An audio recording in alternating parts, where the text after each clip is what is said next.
สบายดีทุกคนมื้อนี้สิพามาสัมภาษณ์แม่เฒ่างาเนาะเพิ่นเป็นคนยุคสมัยตะกี้คนยุคเก่าตอนนี้เพิ่นมีอายุได้93ปีแล้วอันเขาสัมภาษณ์เนี่ยเนาะแม่เฒ่าเจ้าชื่อหยังสิไปทำงานเลยเกิดอยู่ไสบ้านเจ้าบ้านเกิดเจ้านะบ้านเกิดคอยเมืองแนมกล้องแน่แนมกล้องแน่เมืองคงสิโดนเมืองคงเชโดนพ่อชื่อหยังแม่ชื่อหยัง พ่อคอยตาแต่หึงเลย พ่อชื่อตายตึงแล้ว ไม่ว่า แม่เขาถามชื่อโอ๊ย ชื่อกะบอกว่าบ่ฮู้ว่าชื่อพ่อเจ้าของแม่เฒ่า ทวันเลย พ่อทวัน พ่อทวัน พ่อเฒ่า นั่งจันทิลัม นางจันทิเริ่มเป็นบุตรของพ่อเฒ่าวันกับนางจันทิเริ่มเกิดอยู่ เมืองคงสิโดน เกิดอยู่เมืองคงเซโดนเป็นลูกสาวผู้เป็นลูกสาว โกรธแล้ว เจ้าเจ้าลูกกกบ่ะ ก็แล้วชุมนั้นสองคนเขาก็เกิดมาเขาก็ไปอยู่อเมริกาเขาไม่ได้สนใจเลย เขาสิไปอยู่ได้ไปอยู่อเมริกาเอาเกิดมาเจ้ามีน้องจักคน 3 คน น้องเจ้าผู้หนึ่งชื่อหยัง อันทูทำอิฐนี่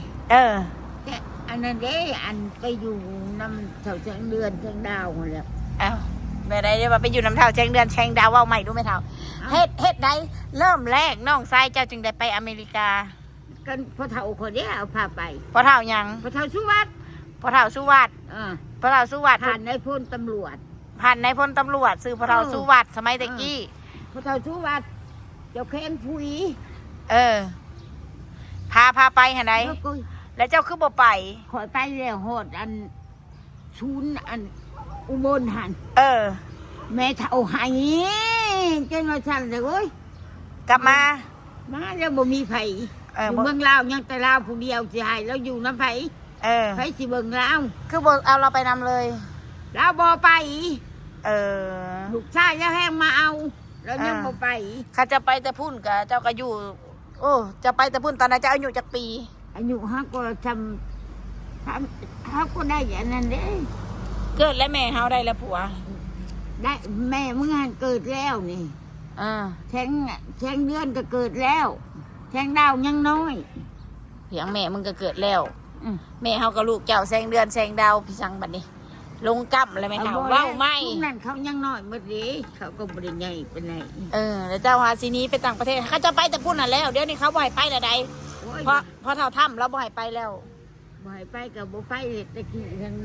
จนว่าฉัน ไปตะกี้เสียเงินบ่แม่ เสียเงินกับมิตรน้องชายคนนี้ไปพวกไปจ้วงไปยังไปพร้อมกันแหละหลายคนในเมืองสวรรค์นี่ก็เวียดนามก็ไปหลายคือหยังนี่ชุมกูก็ไปหอดพูนเลยละกัน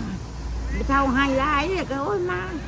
ในเท่าหายแม่หายน้ำก้นว่าซ่าบ่อยากให้ไปแม่เจ้าอะไรไปอยู่แล้วว่าไปโลดลูกเจ้าไปอยู่น้ำลูกน้ำผัวเจ้าคอยสิอยู่นี่แล้วบ้านเมืองสิเบิ่งเพื่อนกูก็ทำชีหลังผีบ้าบอกกูสิไปให้เขาสิเบิ่งทำได้เบิ่งแม่เฮาก็เลยบ่ได้ฮอดอเมริกาแนมกล้องในกว่านางเอกโอ้ยเนาะบ่ฮอดอเมริกาเอ้าเรื่องว่าเพิ่นสิไปอเมริกาก็จบเท่านี้เนาะจบบ่หรือว่าสิเล่าต่อจบแล้วบ่เล่าต่ออีกบ่เราไปใช้ให้ไปอีกก็สิไปบ่อเมริกานี่บ่ไปให้ไปอีกก็บ่ไปเฒ่าเลยเนาะเขาก็บ่ให้ไปเนาะเขาบ่ให้ขี่ยนต์เลยเฒ่าเลย